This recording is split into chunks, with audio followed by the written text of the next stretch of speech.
Hello everyone, हमारे पास chapter है permutations and combinations. देखिए काफ़ी इजी चैप्टर है और समझने का चैप्टर है, थोड़ा सा अगर आप समझ के चलते हैं। और ये एक मात्र ऐसा चैप्टर है जो आपको डेली रूटीन में भी काम आता है, डेली लाइफ में भी इस चैप्टर से आपको मदद मिलती है।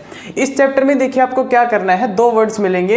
एक वर्ड मिलेगा परमुटेशंस एंड सेकेंड वर्ड जो है, सेकेंड वर्ड हमारे पास है कम्बिनेशन। ये दो वर्ड हैं। इस चैप्टर को हमने इसी वजह से दो पार्ट्स में डिवाइड किया। एक पार्ट में पढ़ेंगे परमुटेशंस और सेकंड पार्ट में हम पढ़ेंगे कम्बिनेशंस। फर्स्ट पार्ट में परमुटेशंस पढ़ेंगे, सेकंड पार्ट में कम्बिनेशंस पढ़ेंगे। उससे पहले मैं आपको परमुटेशन और कम्बिनेशन का मतलब समझा देता हूं। परमुटेशन का मतलब होता है अरेंजमेंट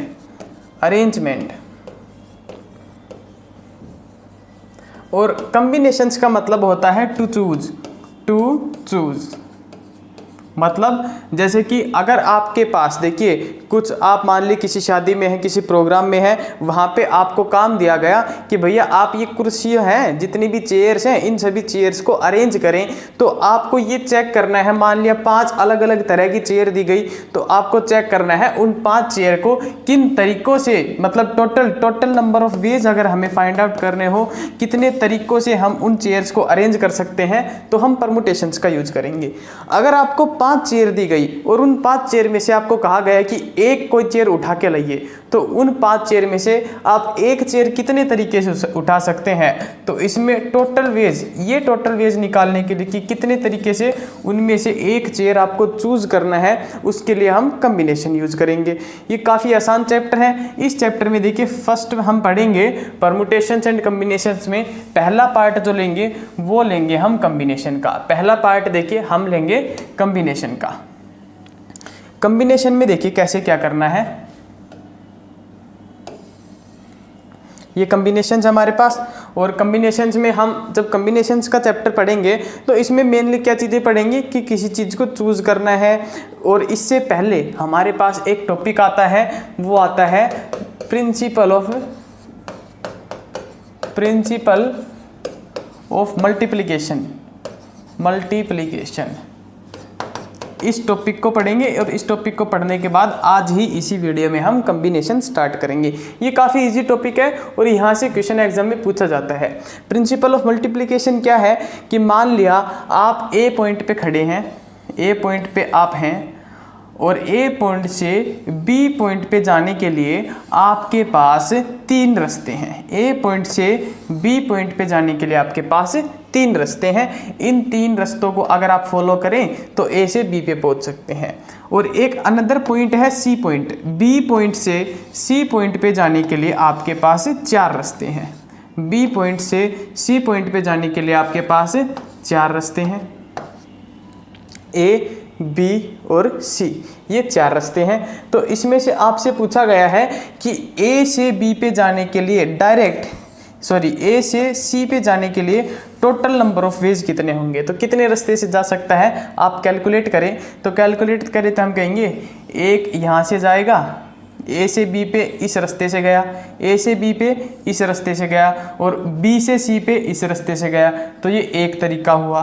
फिर मान लिया ए से बी पे इसी रास्ते से गया और बी से सी पे ये दूसरा रास्ता चूज किया, तो +1 एक और तरीका आया। ए से बी पे यहाँ पे गया और बी से सी पे यहाँ के गया, +1। ए से बी पे उसी रास्ते से लेकिन बी से सी पे इस रास्ते से गया, तो +1। यानी कि टोटल नंबर कितने आए, 4।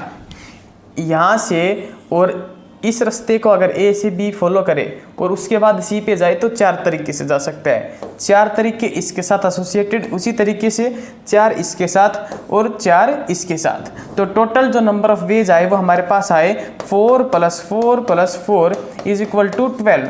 इन तरीकों को हम इस तरह से कैलकुलेट ना करके डायरेक्ट भी कैलकुलेट कर सकते थे और हम कह सकते थे ए से बी पे जाने के 3 रास्ते और बी से सी पे जाने के 4 रास्ते, तो ए से सी पे जाने के 4 × 12, टोटल नंबर ऑफ वेज कितने हैं, 12। इतनी आसानी से इस क्वेश्चन को फाइंड आउट कर सकते थे, इसका सॉल्यूशन निकाल सकते थे।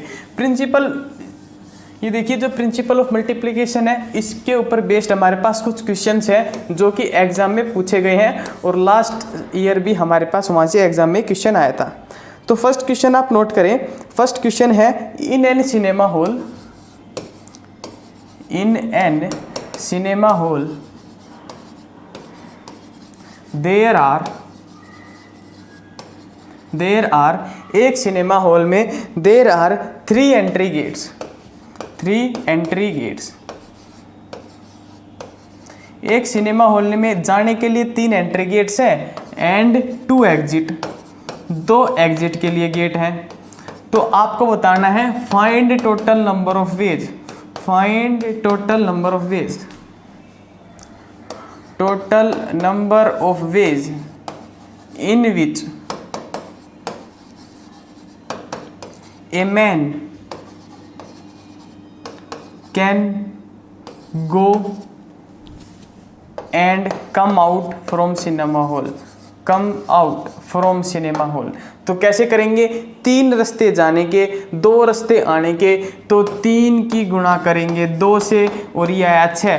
टोटल 6 तरीकों से एक आदमी सिनेमा हॉल के अंदर जा सकता है और वापस आ सकता है। इतना आसान क्वेश्चन था, उस क्वेश्चन लेंथी था लेकिन सॉल्यूशन 1 लाइन का था। क्वेश्चन 4 लाइन का, सॉल्यूशन 1 लाइन का। इसी तरीके के क्वेश्चन आपको परमुटेशन एंड कम्बिनेशन में देखने को मिलेंगे। पूरा चैप्टर जो है वो काफ़ी इजी चैप्टर है। उसके बाद नेक्स्ट देखिए, नेक्स्ट हमारे पास क्या दे रखा है, एक कोई रूम है तो उस रूम में टोटल जो डोर हैं, टोटल डोर कितने हैं, 8 है। एक रूम है, एक रूम में 8 दरवाजे हैं और ये पूछ रखा है एक आदमी कितने तरीके से एक दरवाजे से एंटर करके दूसरे किसी दरवाजे से बाहर आ सकता है। तो मान लिया ये देखिए हमारे पास 8 दरवाजे हैं, 1 2 3 4 5 6 7 और 1 8, 8 दरवाजे हैं। इन 8 में से मान लिया कोई यहाँ से अगर एंटर हुआ तो इस दरवाजे को छोड़ के बाकी किसी से भी वापस आ सकता है। तो मान लिया एंटर करने के लिए उसके पास कितने ऑप्शन है, 8 ऑप्शन।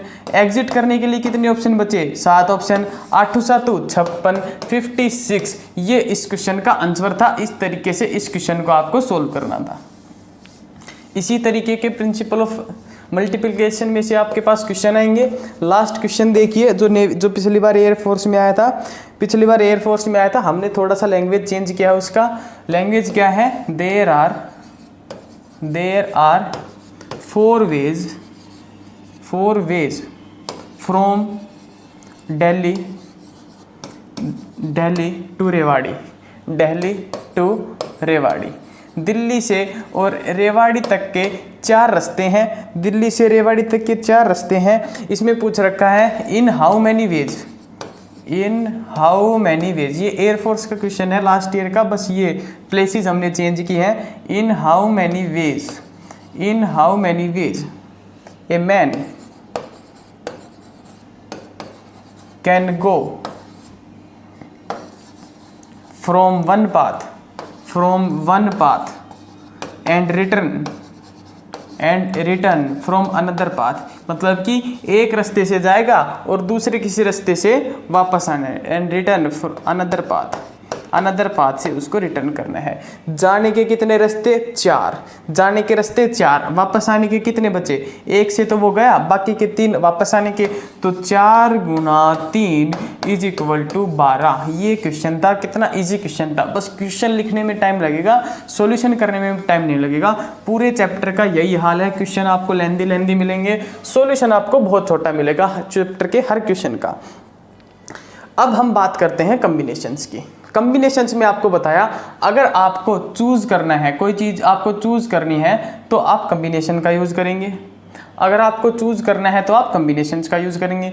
तो देखिए कैसे यूज़ करेंगे कॉम्बिनेशंस का। मान लिया हमारे पास देखिए 4 ऑब्जेक्ट हैं। कितने ऑब्जेक्ट हैं, 4 ऑब्जेक्ट हैं।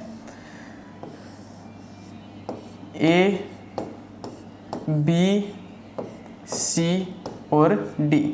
मैं आपसे कहूं कि आप जाइए और इन 4 में से कोई 2 ऑब्जेक्ट आपको उठा के लाने हैं। कितने तरीके से आप 2 ऑब्जेक्ट उठा सकते हैं? तो हम कहेंगे हम A और B को उठा सकते हैं, A और C को उठा सकते हैं, A और D को उठा सकते हैं। उसके अलावा B और C को उठा सकते हैं, B और D को उठा सकते हैं। उसके अलावा हम C और D को उठा सकते हैं। ये तरीके हुए हमारे पास। देखिए 1 2 3 4 5 6, 1 2 3 4 5 6 तरीके हुए। इस तरीके से अगर ये 5 ऑब्जेक्ट हो तो आपको total number of ways find out करने में थोड़ा और समस्या होगी।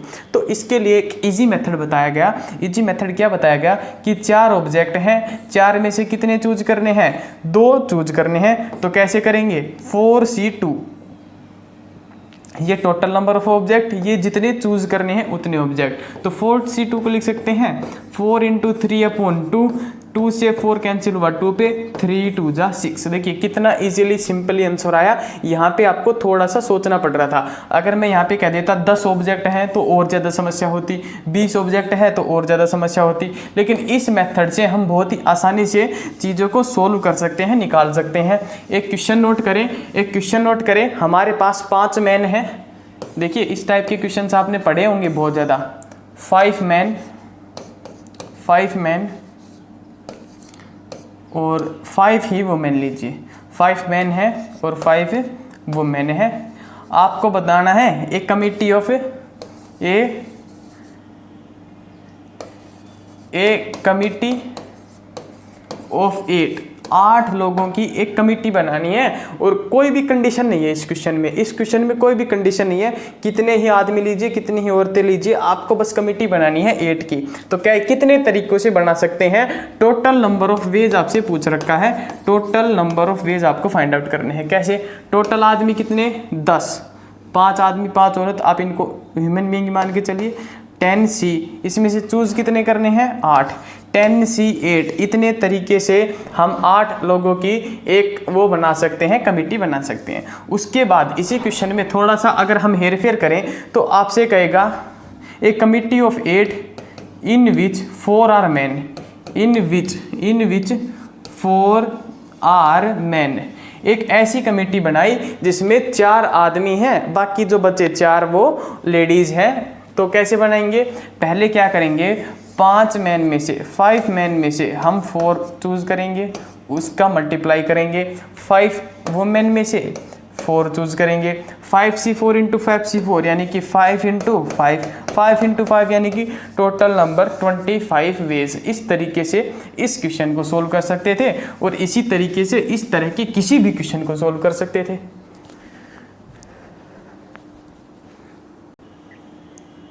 नेक्स्ट क्वेश्चन देखिए, क्वेश्चन है आउट ऑफ 15 प्लेयर्स एक कमिटी, या फिर आप इसको लिखिए ए टीम।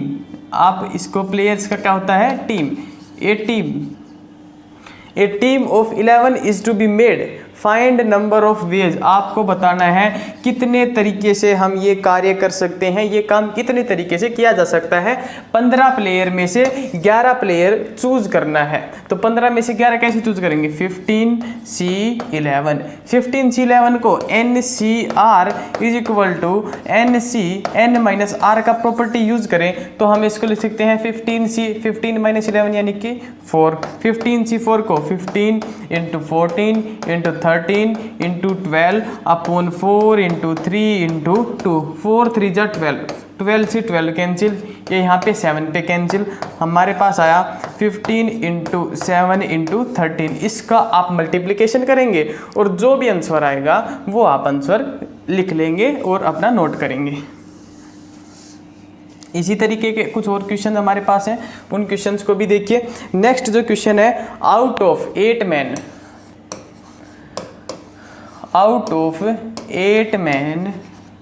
And 5 women. अच्छा क्वेश्चन है, एनडीए के लेवल का क्वेश्चन है। Out of 8 man and 5 women a committee of 5 is to be formed. A committee of 5 is to be formed.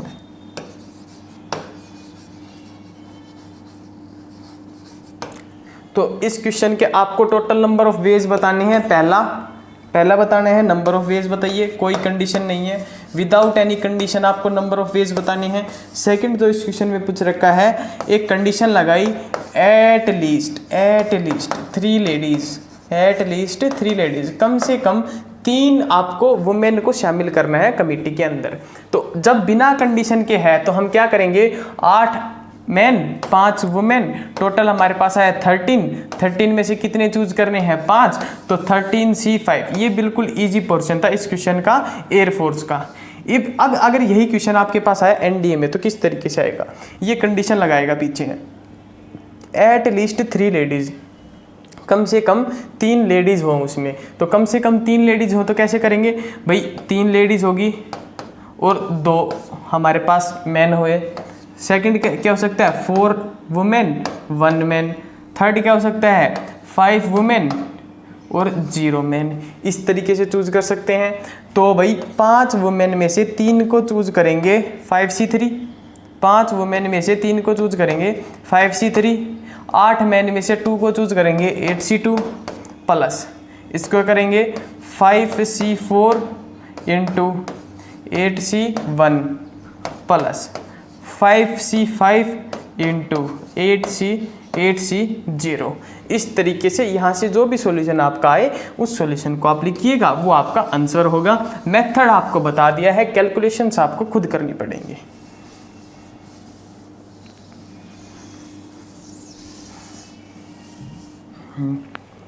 Next हमारे पास देखिए कुछ प्रॉपर्टीज हैं जो हमने आपको बाइनोमियल थ्योरम में भी बताई थी और यहाँ पे भी बता रहे हैं। NCR plus NCR minus 1 is equal to, ये होगा N प्लस 1CR के, N प्लस 1CR के। बाइनोमियल में पढ़ा दिया था कैसे क्या होता है, यहाँ पे लिखवा रहा हूँ क्योंकि ये दोनों ही चैप्टर रिलेटेड है तो इनमें इन चीज़ों का यूज होता है।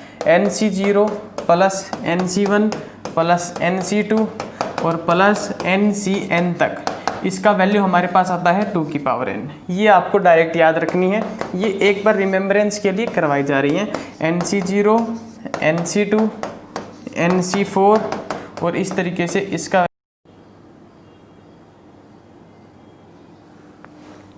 देखिए। अब हम करेंगे ज्योमेट्रिकल एप्लीकेशन और ज्योमेट्रिकल एप्लीकेशन ऑफ कॉम्बिनेशन में से हमारे पास एक क्वेश्चन कन्फर्म जो है एयरफोर्स में आता है। मैं आपको क्वेश्चन भी बता देता हूं, क्वेश्चन क्या आएगा। क्वेश्चन आपके पास आएगा डायगोनल का, क्वेश्चन आपके पास आएगा डायगोनल का। आपसे क्या मिलेगा, नंबर ऑफ साइड्स मिलेंगी पॉलीगन की, नंबर ऑफ साइड्स गिवन होंगे, नंबर ऑफ साइड्स गिवन होंगे और नंबर ऑफ डायगोनल आपसे पूछे जाएंगे। ये क्वेश्चन एयरफोर्स वाला का बहुत ही फेवरेट क्वेश्चन है।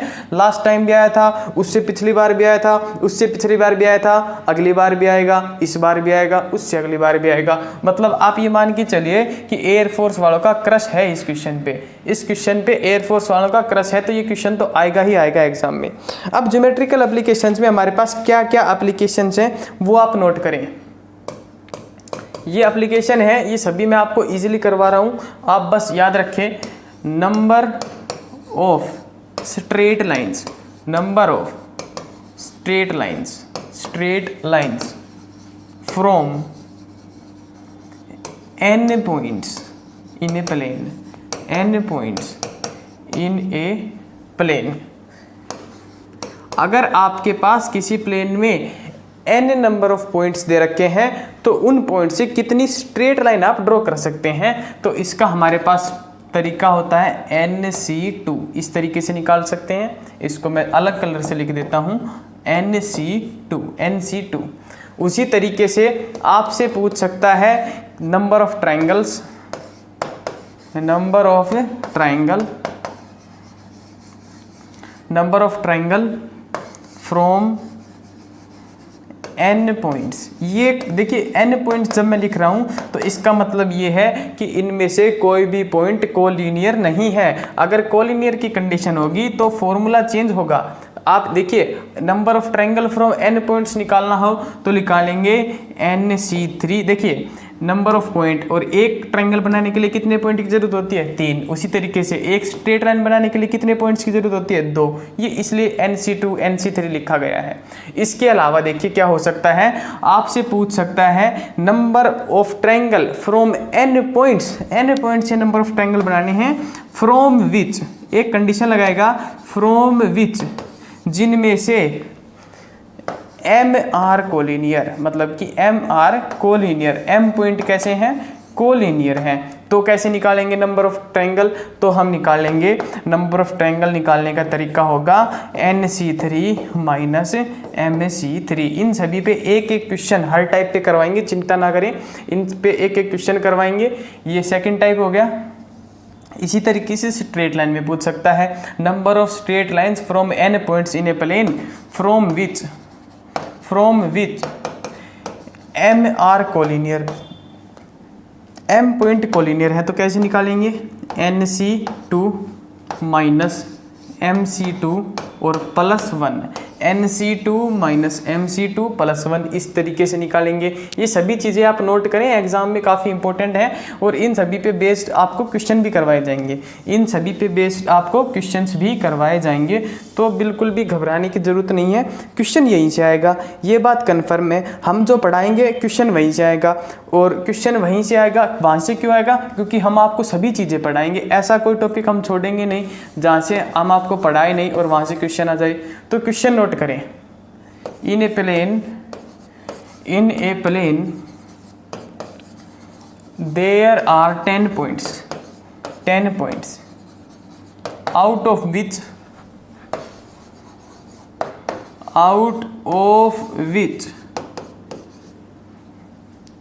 3 are collinear.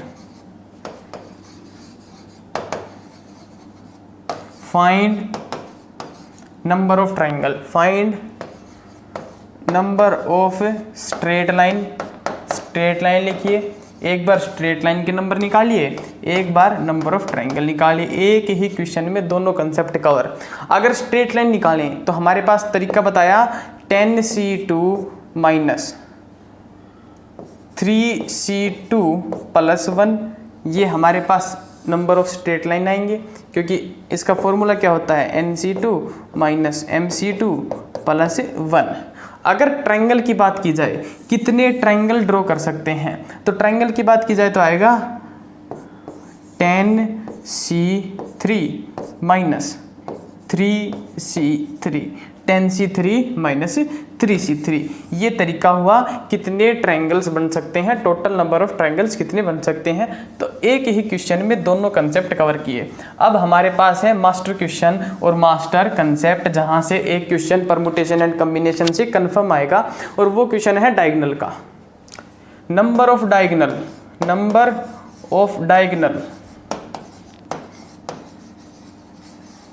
ऑफ n-sided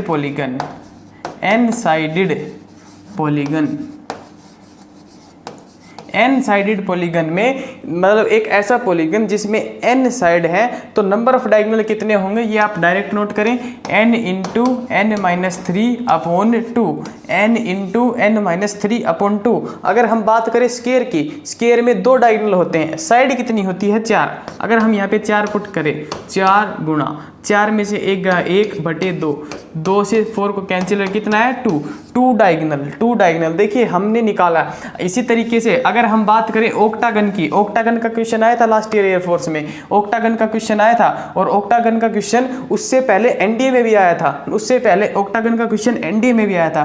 तो ऑक्टागन में कितने नंबर ऑफ डायगोनल, 8 इंटू 8-3/2, तो ये आया 8 इंटू 8-3, 5/2, 2 से 8 को कैंसिल किया 4 पे, ये आया 20 डायगोनल। कितने डायगोनल निकाल सकते हैं, 20 डायगोनल बना सकते हैं। अब एक क्वेश्चन आता है इससे अपोजिट एक क्वेश्चन आएगा। अपोजिट किस तरीके का क्वेश्चन आएगा, देखिए, इन एन पॉलीगन,